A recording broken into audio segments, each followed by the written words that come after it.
Welcome to Telugu focus TV. నేను మీ శ్రీనివాస్ రెడ్డి. ముందుగా తెలుగు రాష్ట్ర ప్రజలందరికీ కూడా మకర సంక్రాంతి శుభాకాంక్షలు. అయితే ఈ రోజు ఉచితాలొద్దు అభివృద్ధి ముద్దు అన్న దీనిగా ఈ సబ్జెక్టు. అయితే దీన్ని ఒక ప్రముఖుడు మురళి గారు ఆయన రాశారు ఒక ఆర్టికల్. దాన్ని బేస్ చేసుకొని ఈ వీడియో అయితే చేస్తున్నాం.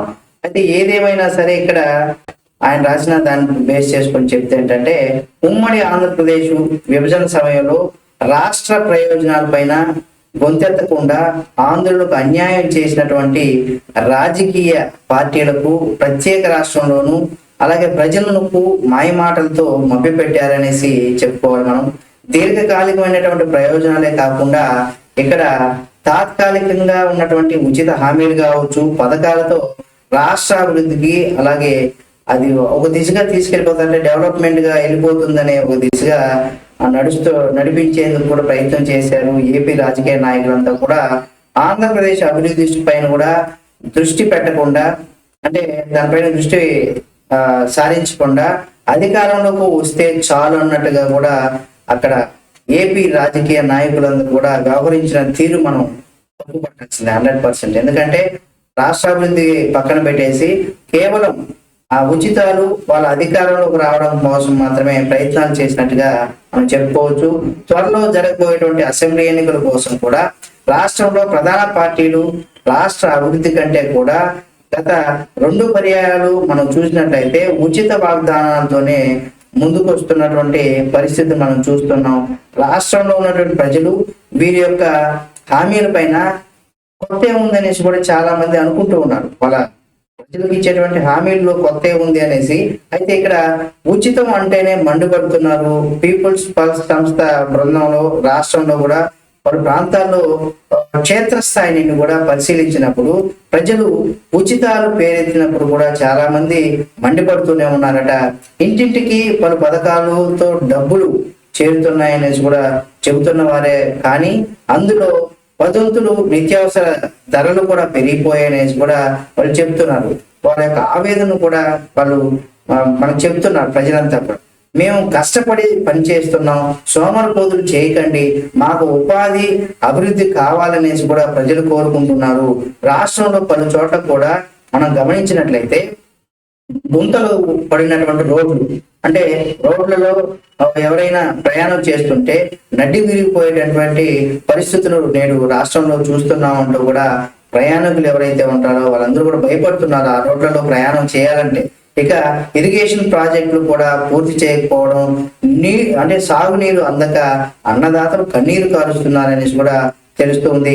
అంటే అది చూస్తున్నాం మనం. ఇప్పుడు ఇది నిజమా కాదా అంటే ఏంటంటే, మీ ఏరియాలో ఏదైతే ఇరిగేషన్ ప్రాజెక్టు చేపట్టిన తర్వాత ఆ పరిసర ప్రాంతాల్లో ఉన్నటువంటి రైతులు ఎవరైతే ఉన్నారో వాళ్ళకి నీరు అందుతుందా లేదా అనేది కూడా మీరు కామెంట్ రూపంలో తెలియచేయండి. రాష్ట్ర ప్రజలందరికీ కూడా తెలుస్తుంది. కాబట్టి రాష్ట్రంలో కంటి ముందు కూడా అంతా కూడా కంటి ముందే అన్ని కొట్టుకుపోయినట్టుగా కూడా మనకు కనిపిస్తుంది. రాష్ట్రం అసలు నాశనం అయిపోతున్నట్టుగా కూడా మనకు కనిపిస్తుంది అనేసి కూడా కొంతమంది ప్రజలైతే చెబుతున్నారు.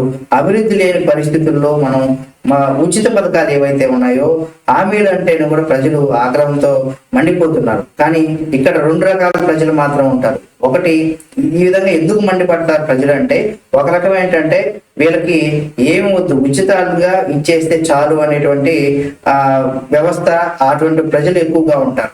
ఇక 2వ వర్గం ప్రజలు ఏంటంటే వీళ్ళు కొంత నాలెడ్జ్డ్ పర్సన్స్, అంటే వీళ్ళు కష్టపడి పని చేస్తారు. అంటే మిగతా ఉచితంగా తీసుకునే వాళ్ళు కష్టపడి పని చేయలేరు కాదు, వాళ్ళు కూడా పనిచేస్తారు. వీళ్ళకి కొంత సమాజం పట్ల మంచి చెడుల మీద మంచి అవగాహన ఉంటుంది. అటువంటి వాళ్ళు ఏంటంటే చదువుకున్న వాళ్ళలో ఒక 5% మాత్రమే ఇటువంటి ఉచితాల మీద ఎక్కువ ఇంట్రెస్ట్ చూపిస్తారు. 95% మెంబర్స్ మాత్రం ఉచితాలు అంటే కూడా వాళ్ళు ఎప్పుడు ఉచితాలు ఇవ్వాలని కోరుకోరు.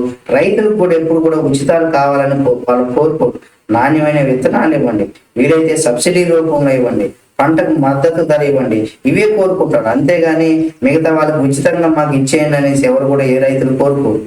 ఎవరైతే నాలెడ్జ్ పీపుల్స్, అంటే చదువుకున్న వాళ్ళు ఎవరైతే ఉంటారో వాళ్ళ యొక్క వ్యవహార శైలి ఎలా ఉంటుందంటే, వాళ్ళకి అభివృద్ధి కావాలి, అదేవిధంగా రాష్ట్రం అభివృద్ధి దిశగా ప్రయాణించాలనే ఒక కోరిక అయితే వాళ్ళలో ఉంటుంది. దానికోసం ఉచితాలను పేరుతో కూడా నిత్యావసర ధరలు కావచ్చు రేట్లు పెంచేసి, అంటే 10 రూపాయలు ప్రజల దగ్గర నుండి వసూలు చేసి ₹1 వంతు మాత్రమే ప్రజలకు తిరిగి ఫ్రీగా ఇస్తున్నట్టు చేయడం అన్నమాట. ఇది ఏ రాజకీయ నాయకుడైనా సరే వాళ్ళ జేబులో నుండో వాళ్ళ ఆస్తులమ్మో మనకి ఇచ్చేది కాదు. మనం పన్నుల రూపంలో కడుతున్నటువంటి వాటిని తిరిగి మనకి ఉచితాలు లేదా పథకాల పేరుతో మనకి ఇస్తూ ఉంటారు. విద్యా వైద్యానికి సంబంధించి ఇచ్చారు పెట్టారంటే పెద్దగా సమస్య లేదు. రిమైనింగ్ ఏవైతే ఉంటాయో అటువంటి వాటిపైన వీళ్ళు ఉచితాల పేరుతో కనుక చేసినట్లయితే చాలా మంది అదే చూస్తున్నారు. చాలా మంది ఏంటంటే సోమరిపోతులు చేస్తున్నారు అనే వ్యాఖ్యలు ఎక్కువగా వినిపిస్తున్నాయి ఆ రాష్ట్రాల్లో. అయితే మేము బతకడానికి రెడీగా ఉన్నాం. ప్రధానంగా తాత్కాలికంగా ఉన్నటువంటి ఉచితాలను ప్రజలు కోరుకోవడం లేదు. వారి జీవితాలు బాగుపడడానికి శాశ్వతమైనటువంటి పరిష్కారాలను ఆశిస్తున్నారు. ఇందుకోసం ప్రభుత్వ సహాయ సహకారాలు అందిస్తే చాలు ప్రభుత్వం అనేది కూడా అనేసి చాలా మంది వేడుకుంటున్నారని ప్రజలు కూడా. దీన్ని భిన్నంగా రాబోయేటువంటి అసెంబ్లీ ఎన్నికల్లో టీడీపీ జనసేన కూటమి కూడా గతంలో వైఎస్ఆర్సీపీ చేసినట్టు ఆకర్షణీయమైన పథకాలను కూడా ప్రకటిస్తుంది. ఉచితంగా ఇచ్చేటువంటి అంటే ఈ డబ్బులోనే మా జీవితాలు గడుస్తాయా అని కూడా కొంతమంది అయితే మేధావులు, కొంతమంది అయితే ప్రజలు, అంటే కొంత నాలెడ్జ్ ఏదైతే వీళ్ళు కష్టపడి పనిచేసి మాకు మా ఊరికి రోడ్ లేదనుకునే ఎవరైతే ఉంటారో వాళ్ళు ఉచితాలు పథకాలు ఇస్తే వాళ్ళు వ్యక్తిగతంగా ఉంటుంది. కానీ ఒక ఊరికి సంబంధించి ఏదైతే రోడ్డు కావచ్చు లేదా లైట్స్ కావచ్చు లేదా వాటర్ కావచ్చు ఇలాంటి ఏదైతే ఉంటుందో అది నిత్యావసరం కూడా. అది కూడా కానీ తాత్కాలికంగా ఏదో మనకు ఈ పార్టీ అధికారంలో ఉన్నప్పుడు ఒక 5 ఏళ్ళ వరకు మీకు ఏదో పథకాలు ఉండి స్కీమ్స్ రూపంలో ఉచితంగా డబ్బు పంచినంత మాత్రాన అది అభివృద్ధి కాదు. అంటే దీనికి సంబంధించి ఒక మంచి కథ కూడా మీకు నెక్స్ట్ వీడియోలో అయితే చెప్తాను, దాన్ని మీరే అర్థం చేసుకోవచ్చు. ఇక్కడ ఆ విధంగా ఇప్పుడు వైసీపీ ప్రభుత్వం ఏదైతే ఉచిత పథకాల పేరుతో నగదును డైరెక్ట్ గా అవినీతి రహితంగా ప్రజలకే డైరెక్ట్ గా వాళ్ళ ఖాతాలో వేస్తున్నాం అనేసి ఏదైతే చెప్తున్నారో ఇందులో కూడా ఒక మంచి పనిగా ప్రభుత్వం చేపట్టినప్పుడు కూడా ఇందులో కొంత స్వార్థపూరితంగా ఉండేటువంటి అవకాశం ఉంది. ఎందుకంటే ప్రజలకు డైరెక్ట్ డబ్బులు ఇవ్వడం అంటే రాబోయే రోజుల్లో ఎలక్షన్ కి ఇది ముందుగానే పెట్టుబడి లాగా అనమాట. ఆ విధంగా 100% ఏ రాజకీయ పార్టీ ఉన్నా సరే ఇటువంటివి చేసినప్పుడు అది వాళ్ళ రాబోయే ఎలక్షన్ కు ఓట్ బ్యాంక్ ను ఈ డబ్బులు ఇచ్చి తీసుకున్నట్టుగా, ఇది ఎక్కడ ఉచితాల పథకాల మీద ఇది లీగల్ గానే జరుగుతున్నట్టు ఉంటుంది. కానీ ఇది ప్రచారంలో భాగంగా లేదా రాజకీయం కోసం ఏదో చేస్తున్నట్టుగా ప్రజలకు తెలియదు అనమాట. అంటే మేము హామీలు ఇచ్చా మేము నెరవేరుస్తున్నాం అనే విధంగా కూడా ఇటువంటి ఉచిత పథకాన్ని ప్రధానంగా రాష్ట్ర వ్యాప్తంగానే కాదు దేశవ్యాప్తంగా ఇటువంటి ముందుకు తీసుకెళ్తూ ఉంటారు. ప్రజలు ఏంటంటే ఇక్కడ మనం ఇది కొంత అవగాహనలో తెలుసుకున్నట్లయితే మీకు అంటే జనరల్ గా మన పిల్లలకు ఉద్యోగం లేదు, మనకి ఏదో ఉచితాలు ఇస్తున్నారు కదా, వాళ్ళకి ఏదో ఒక ఉపాధి లేకుండా ఉన్నట్లయితే చాలా మంది పిల్లలు ఐటీ సెక్టర్ లో పనిచేసే వాళ్ళు, అలాగే రకరకాల చదువులు చదువుకొని నిరుద్యోగులుగా మిగిలిపోయినటువంటి యువత ఎవరైతే ఉంటారో ఉచితాలు ఇవ్వడం వల్ల కాదు, వాళ్ళ స్వశక్తితో వాళ్ళని ఎదిగేలాగా వాళ్ళకి అటువంటి పథకాలను కావచ్చు లేదా అంటే వాళ్ళు ఉచితంగా కాదు ఒక షాప్ ఒక అతను ఏదైనా టెక్నికల్ గా మంచి ఇది ఉన్నాడు, ఒక ఎలక్ట్రీషియన్ ఉన్నాడు, అతనికి ఎలక్ట్రికల్ షాప్ పెట్టి ప్రభుత్వం నీకు ₹1,00,000 లోన్ ఇస్తుంది, తిరిగి దీంట్లో ₹80,000 నువ్వు ప్రతి నెల ఒక ఈఎంఐ రూపంలో కట్టాలి, ₹20,000 నీకు సబ్సిడీ ఇస్తుందంటే ఆ వ్యక్తి కష్టపడి పని చేస్తూ ఉంటాడు. దానివల్ల ఇంకొక 10 మందికి అతను కూడా వీలైతే అతను డెవలప్ చేసినప్పుడు 10 మందికి ఉపాధిని కల్పిస్తాడు. ఈ విధంగా ఇవ్వాలి. కానీ అంతేకాకుండా నువ్వు ఖాళీగా ఉన్నావు నీకు నిరుద్యోగులు తీస్తావు ఇలాంటివి పెట్టినప్పుడు ఏంటంటే ఖాళీగా ఉన్నాం మనం పని చేసినా చేయకపోయినా మనకు నెలకు ఒక ₹2,000 వస్తుంది లేదా ₹3,000 వస్తుంది, ₹5,000 వస్తుందని అతను సోమరిపోతే అయిపోతుంది. నేను ఏం పని చేయకపోయినా సరే నాకు డబ్బులు వస్తుంది, ఈ డబ్బులతో వచ్చే 5,000కి అతను ప్లాన్ చేసుకుంటాడు ఎలా బతకాలనేసి. అంటే అతను ఇంకా డెవలప్ అవ్వాలనేటువంటి ఒక ఆలోచన రాకుండా అయిపోతూ ఉంటుంది అన్నమాట. ఈ విధంగా ప్రజలు ఎవరైనా సరే ఇటు తెలంగాణలో ఇచ్చినటువంటి మహిళలకు ఆర్టీసీలో ఉచిత ప్రయాణం కల్పించడానికి కూడా దాని బదులు ఛార్జీలు తగ్గించేస్తే అయిపోయేది కదా. ఇది తగ్గించకుండా ఫ్రీ అని చెప్పడం వల్ల ప్రభుత్వానికి కూడా భారం, ఆ ప్రభుత్వం భారాన్ని తగ్గించుకోవడం కోసం ఏం చేస్తుందంటే ఇటువంటి కొన్ని మనకి ఏవైతే సౌకర్యాలు ఉంటాయో అంటే నిత్యావసరంగా వాడేటువంటి వస్తువుల పైన రేట్లు పెంచుతుంది. అక్కడ రేట్లు పెంచి ఇక్కడ తగ్గి ఇక్కడ ఫ్రీగా ఇచ్చినంత మాత్రాన ఇటువంటివన్నీ కూడా మనకు ప్రజలకు కొంత ఇబ్బందిగా ఉంటుందన్నమాట. కానీ ప్రజలు ఉచితాన్ని మాత్రమే గుర్తుపెట్టుకుంటారు, కానీ ఈ రేట్లు పెరిగిన వాటిని మాత్రం ఎప్పుడూ గుర్తుపెట్టుకోరు. అది దేశవ్యాప్తంగా ఇటువంటివి ఉచితాల మీద ఎక్కువగా ఇటువంటివి ఉంటాయి. దీనిపైన భిన్నాభిప్రాయాలు ఉన్నాయి మనుషుల్లో. ఉచితాలు ఇది మంచి పథకమే కదా, ఎందుకు దీన్ని వ్యతిరేకిస్తున్నారు అనే వాళ్ళు ఉన్నారు, దీన్ని వ్యతిరేకించే వాళ్ళు ఉన్నారు. ఉచితంగా ఎందుకు ఇవ్వాలి? ఒక 100 మంది జనాభా ఉన్న వాళ్ళకి ఉచితాలు ఒక 20 మందికో లేదా 50 మందికో వర్తించాయి అనుకోండి, ఇంకా 50 మంది అయితే ఈ పథకానికి అర్హులు కాదు. అంటే వీళ్ళు కూడా పన్నుల రూపంలో కట్టినటువంటి వాటిని అక్కడ ట్యాక్స్ రూపంలో వీళ్ళు కట్టిన వాటిని వీళ్ళకి ఎటువంటి ప్రయోజనం ఉంది, కానీ వీళ్ళు పన్నుల రూపంలో కట్టినటువంటి వాటిని కూడా ఈ 50 మంది ఉచితాలకి ఇవ్వడానికి సరిపోతుంది. అంటే మేము పన్నుల రూపంలో కట్టేది అవతల వాళ్ళకి ఉచితంగా వాళ్ళు దాన్ని అర్హులు అనేసి వాళ్ళకి ఇస్తున్నారు. అంటే మాకు ఏంటి, మేము పన్నులు కడుతున్న వాళ్ళకి మాకు ఏంటి ఉపయోగం అనేది కూడా ఒక వర్గం అయినటువంటి కొంత మేధా వర్గంలో కొంతమంది ఇటువంటి ప్రశ్నలు కూడా లేవనెత్తుతున్నారు. కాబట్టి ఇటువంటి వాటిని ఛార్జీలు తగ్గించకుండా ఫ్రీ అనేది చెప్పేటప్పుడు కూడా ఇటువంటివన్నీ కూడా ఎక్కువగా ఇప్పుడు ఆంధ్రప్రదేశ్ రాష్ట్రంలో కూడా ఇదే స్కీమ్ సంబంధించి కూడా చంద్రబాబు నాయుడు గారు ఏం చేస్తున్నారు అంటే జనవరి నుండి ఇంప్లిమెంట్ చేస్తామనే కొన్ని ఊహాగానాలు కూడా వినిపిస్తున్నాయి. ఎవరు? మన జగన్మోహన్ రెడ్డి గారు. అయితే అది ఎంతవరకు వాస్తవం అవాస్తవం అనేది కూడా మనకు రానున్న రోజుల్లో తెలుస్తుంది. కాబట్టి ఇటువంటివి కాకుండా పర్టికులర్ గా ఇక్కడ మనకు ఇంటిల్లిపాది సుఖంగా ప్రయాణం చేసుకోవచ్చు అనేసి ఈ ఉచిత బస్సు వాళ్ళు ఏదైతే చెప్తున్నారో, అలాగే ఉచిత గ్యాస్ కంటే కూడా సిలిండర్ రేట్ తగ్గిస్తే అయిపోయేది. అంటే ఇక్కడైతే 500కి ఇస్తున్నాం అనేసి తెలంగాణ చెప్తున్నట్టుగా ఉంది, కానీ ఆంధ్రప్రదేశ్ రాష్ట్రంలో ఇప్పుడు అక్కడ ఉన్నటువంటి కీలకంగా ప్రధానంగా ఉన్నటువంటి పార్టీలు కూడా ఇక సంవత్సరానికి ఇన్ని గ్యాస్ సిలిండర్ ఫ్రీ అనేసి, లేదా మొత్తానికి ఎన్ని గ్యాస్ సిలిండర్లు అయితే అన్ని గ్యాస్ సిలిండర్కి మేము ఫ్రీగా ఇస్తాం అంటే, లేదా 5 గ్యాస్ సిలిండర్ ఇలాంటివి స్కీములన్నీ కూడా తీసుకొచ్చేటువంటి అవకాశం ఉంది ఆంధ్రప్రదేశ్. ఉచిత హామీల బాటలో వాళ్ళు వీరు అనేది కూడా ఏమో లేకుండా పెడితే అది వేరు. కానీ ఇక్కడ ఉచితాలు అనేది కేవలం మహిళలకు మాత్రమే ఇవ్వడం, పురుషులు ఏం పాపం చేశారు అంటే అనే విధంగా కూడా ఒక వర్గం మేధావులు చెప్తున్నటువంటి ఆరోపణలు అన్నమాట. కాబట్టి ఇక్కడ ఇప్పటికీ ఉచితాల ప్రకటనతో వైఎస్ఆర్సీపీ ఛాంపియన్ గా అంటే నంబర్ 1 గా నిలిచిపోయింది. ఉచితాలు ఇవ్వడంలో ఆ స్థానంలో ఉంది. అంటే రాష్ట్ర ప్రజలు సంతోషంగా ఉన్నారా అంటే ఇక్కడ నిస్సందేహంగా లేరనే క్షేత్రస్థాయిలో పరిశీలిస్తే మనకు తెలుస్తుంది. అంటే మనం ఉచితాలు, నాకు ఉచితం ఏదైనా ఒక పథకం వస్తుంది అంటే నేను హ్యాపీగానే ఉంటాను. అయితే మా పక్కింటి వ్యక్తికో ఎదురింటి వ్యక్తికో లేదా మా ఊర్లో ఉన్న వ్యక్తులకి ఉచితాలు అంటే ఊర్లో ఒక 10 మందికి ఉచిత పథకాలు వర్తించినప్పుడు ఒక 100 మంది జనాభాలు 90 మందికి రాదు. కాబట్టి మరి వాళ్ళ పరిస్థితి ఏంటనేది కూడా ప్రభుత్వం ఆలోచించాలి. అలాగే పాలకులు కూడా దీనిపైన దృష్టి సారించి ప్రజలు కూడా ఎప్పుడైతే ఉచితాలు పేరుతో సోమరిపోతం చేయకుండా దానికి తగ్గట్టుగా ముందుకు తీసుకెళ్లే ప్రయత్నం అయితే ప్రతి రాజకీయ పార్టీలు చేయాలన్నమాట.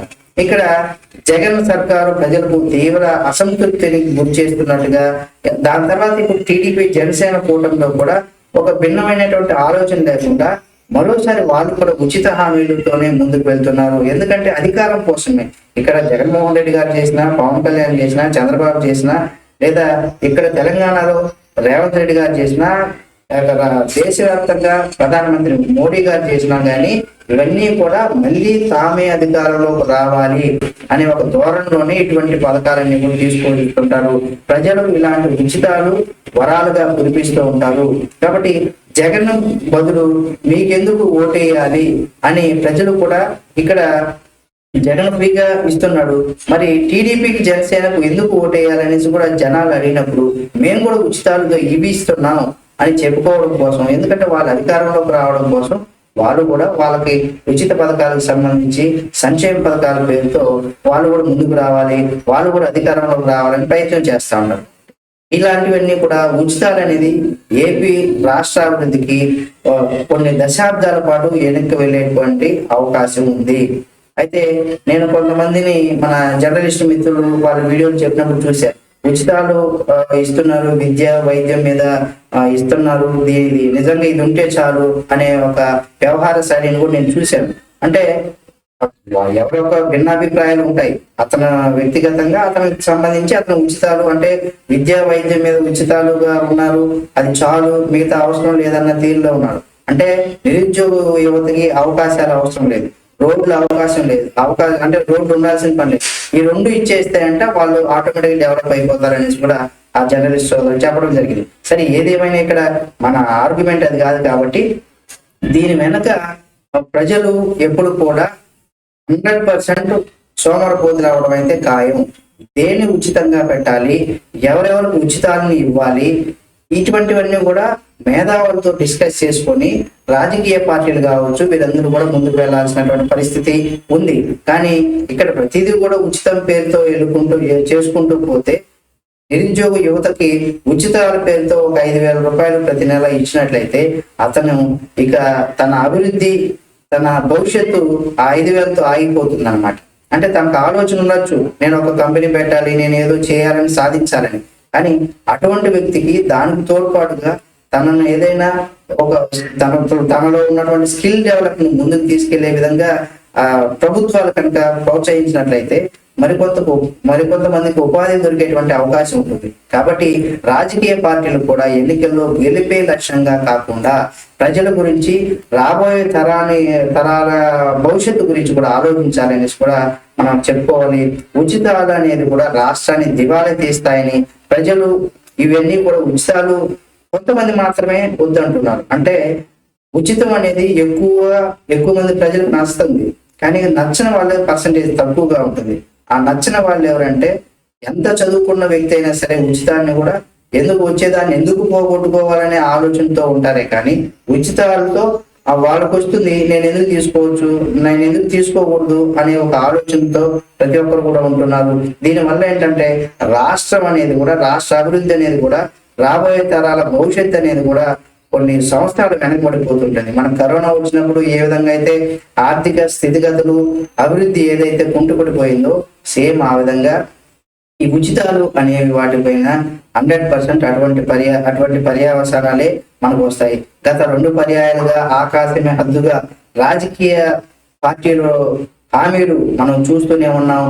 ఇక్కడ రాష్ట్ర ప్రజలు ఇక ఉచితాలు వద్దురా బాబు అనే స్థాయికి కూడా వచ్చేటువంటి రోజు ఉంటది. అంటే మనం సామెతలు కూడా చెప్తుంటాడు, పిల్లినైనా రూమ్ లో బంధించి కొట్టడం స్టార్ట్ చేస్తే అది పులిగా మారిపోయి తిరగబడేటువంటి అవకాశం ఉంటుంది కదా. సేమ్ ఆ విధంగా ఏంటంటే ఈ ఉచితాలు ఎప్పుడు అంటారంటే ప్రజలు ఉచితాలు పేరుతో రాష్ట్రంలో అన్ని ఇచ్చుకుంటా పోతూ రేట్లు ఎప్పుడైతే ప్రతి పార్టీ వచ్చినప్పుడు రేట్లు ఈ ఉచితాలు ఇవ్వడానికి కోసం మనకు ఈ ఫైనాన్షియల్ సంబంధించి మనం చూసినట్లయితే ఒక వ్యక్తికి 10,000 రూపాయలు జీతం వచ్చినప్పుడు ఆ 10,000 రూపాయలకి అతను ఒక పెట్టుకుంటాడు. రెంట్ ఎంత, వాటర్ బిల్ ఎంత, మనకు నెలవారీ సరుకులు అంటే ఇంటికి కావాల్సినటువంటి వస్తువులకి ఎంత అని పెట్టుకుంటాడు. ఎప్పుడైతే ఈ ఉచితాల పేరుతో అతనికి కుటుంబంలో ఒక 2,000 రూపాయలు ఉచితం కింద వచ్చింది అనుకోండి, ఫ్యామిలీ మెంబర్స్ ఎవరికైనా, అప్పుడు ఇలా ఆదాయం 12,000 అవుతుంది. ఎప్పుడైతే ఇంటి సరుకులు, కరెంటు బిల్లు ఇవి ఏవైతే ఉంటాయో ఇవి ప్రతి నెల 2,000 రూపాయలు ఇంటి సరుకులు కొనేటువంటి వ్యక్తి ఎప్పుడైతే ఈ ఉచితాల పేరుతో ఇచ్చినప్పుడు ప్రభుత్వం ఏం చేస్తుంది, 2,000 రూపాయలు అనేది కూడా ఓవరాల్ గా ఇప్పుడు మన పెట్రోల్ ఉంటుంది, పెట్రోల్ ఏం చేస్తాం, మనకు అందరికి కూడా ఒక 30 పైసలు పెరిగితే 30 పైసలు కదా అనుకుంటాం. కానీ కొన్ని కోట్ల మంది ఒక లీటర్ పైన 30 పైసలు పెంచినట్లయితే ఆలోచించండి, 1,00,00,000 ఇంటూ 30 పైసలు వేసుకొని ఎంత అవుతుంది. అది కాకుండా మనం పెట్రోల్ బంక్ లో చూడండి, మనం ఒక 50 రూపాయలు ఇచ్చి పెట్రోల్ కొట్టమంటే అది 50 అని చూపిస్తుంది, కానీ మనకు అక్కడ మీటర్లో మనకి కరెక్ట్ గా 1 లీటర్ అన్నట్టు రాదన్నమాట. 1 లీటర్ కొట్టాలంటే 119 రూపాయల లేదు 109 రూపాయల 50 పైసలు ఉంటుంది. కానీ మనం 120 రూపాయలు ఇస్తాం, లేదు 110 రూపాయలు ఇస్తాం. ఆ 50 పైసలు అనేది ఏమవుతుంది, మనకైతే రాదు, అతను మనకు తిరిగి ఇవ్వడు. అంటే ఈ 50 పైసల కోసం మనం నష్టపోతున్నాం. ఇలాంటివి కొన్ని కోట్ల రూపాయలు ప్రజల దగ్గర నుంచి కూడా పెట్రోల్ రూపంలో కూడా నష్టపోతున్నారు. దీనికి ఎవరు పట్టించుకోమన్నమాట. జనరల్ గా మనం కూడా మీరు గమనిస్తే మీకు అర్థం అవుతుంది. ఈ ఉచితాలు అనేవి కూడా అలాగే ఉంటాయి. ఇక్కడ జనసేన ఇచ్చినటువంటి ప్రతి చేతికి పని పథకాన్ని కూడా మేము తీసుకొస్తాం, దానికే ప్రాధాన్యత ఇస్తాం అనేసి కూడా జనసేన చెప్పడం జరిగింది. ఉపాధితో పాటుగా వ్యవసాయ రంగం కూడా అభివృద్ధి పదంలో కొనసాగుతుంది. దానివల్ల ఆ యువత కూడా వాళ్ళ కాళ్ళ మీద వాళ్ళు నిలబడే విధంగా కూడా వాళ్ళని ముందుకు తీసుకెళ్తాం, ఆర్థిక సాయం అందిస్తాం, చిన్న వ్యాపారులను ప్రోత్సహిస్తాం, స్వయం ఉపాధి వాటికి సంబంధించి మేము కొంత వాళ్ళకి ముందుకు తీసుకెళ్తాం. ఇలాంటివన్నీ కూడా పవన్ కళ్యాణ్ గారు అంటే టీడీపీతో పొత్తు పెట్టుకోక ముందు చెప్పినటువంటి విషయాలు. అయితే ఇప్పుడు పొత్తు అయిన తర్వాత ఇక రాబోయే మేనిఫెస్టోలో ఇద్దరి ఉమ్మడి మేనిఫెస్టో ఏ విధంగా ఉండబోతుంది అనేది కూడా మనం చూడాల్సినటువంటి పరిస్థితి ఉంది. ఏది ఇస్తారు, ఏది ఇస్తారనే దానికి సంబంధించి కూడా ఇక్కడ ప్రజలు ఎదురు చూస్తూ ఉన్నారు. ఏ పార్టీ ఏది ఇస్తుంది, ఏ పార్టీ ఈసారి మనకి ఎక్కువగా ఉచితాల దగ్గర నుండి ఏ విధంగా వస్తాయి అనేది కూడా ప్రతి ఒక్కరు కూడా దానికోసం వెయిట్ చేస్తున్నారు. ఎవరు ఇస్తారు అనే దానికి సంబంధించి కూడా వెయిట్ చేస్తున్నారు ప్రజలంతా కూడా. ఇక్కడ మనకు జగన్మోహన్ రెడ్డికి సంబంధించి కనుక చూసినట్లయితే జాబ్ క్యాలెండర్ లేదు ఇప్పటి వరకు, ఇక ఉద్యోగ నియామకాలు లేవు, ఏ చర్యలు కూడా నిరుద్యోగ వృత్తి ఇలాంటివి ఇస్తామని చెప్పేసి అనేక రకాలైనటువంటి వాగ్దానాలు ఇచ్చిన వాటిలో, అలాగే మద్యపాన నిషేధం అన్నారు, అది లేదు. అంటే దశల వారీగా మద్యపాన నిషేధం అంటే 100% ఆయన అసలు మద్యాన్ని ఆంధ్రప్రదేశ్ లో దొరికే మద్యం ఇక ఏ రాష్ట్రంలో దొరకదు, ఒక బూమ్ బూమ్ బీర్ మాత్రమే దొరుకుతుంది అనుకుంటా. ఈ మిగతా పక్క రాష్ట్రంలో, అది కూడా ఎక్కువ రాష్ట్రాలు, బూమ్ ఉంది బూమ్ బూమ్ కర్ణాటకలోనూ ఎక్కడో దొరుకుతుంది, మిగతా ఎక్కడ దొరకదు. ఇటువంటి పరిస్థితులు మనం చూసాం. కానీ ప్రజలు ఆయన వైపు ఉంటారా, లేదా టీడీపీకి పట్టం కడతారా, లేదా కాంగ్రెస్ బీజేపీ దేనికి ఏమైనా పట్టం కడతారా లేదనేది కూడా మనం వేచి చూడాల్సినటువంటి పరిస్థితులు ఉన్నాయన్నమాట. జనసేన చేసినట్టు ప్రతి పనికి అంటే ప్రతి చేనుకు నీరు అంటే వ్యవసాయం చేసుకోవడానికి ప్రతి ఒక్కరు కూడా నీరు అందిస్తా ఉన్నారు. కానీ ఈ మాట చెప్పడం ఈజీ, దాన్ని ఇంప్లిమెంట్ చేయడంలో చాలా కష్టతరంగా ఉంటది. కొన్ని ప్రాంతాల్లో ఏంటంటే అక్కడ వాటర్ సోర్సెస్ ఉండవు, అంటే నీరు ఇవ్వడానికి ప్రాజెక్టులు ఉండవు, లేదా మామూలు చిన్న చితక చెరువులు కూడా ఉండవు. అలాంటప్పుడు ప్రతి చేనుకు నీరు ఎలా అందిస్తారు?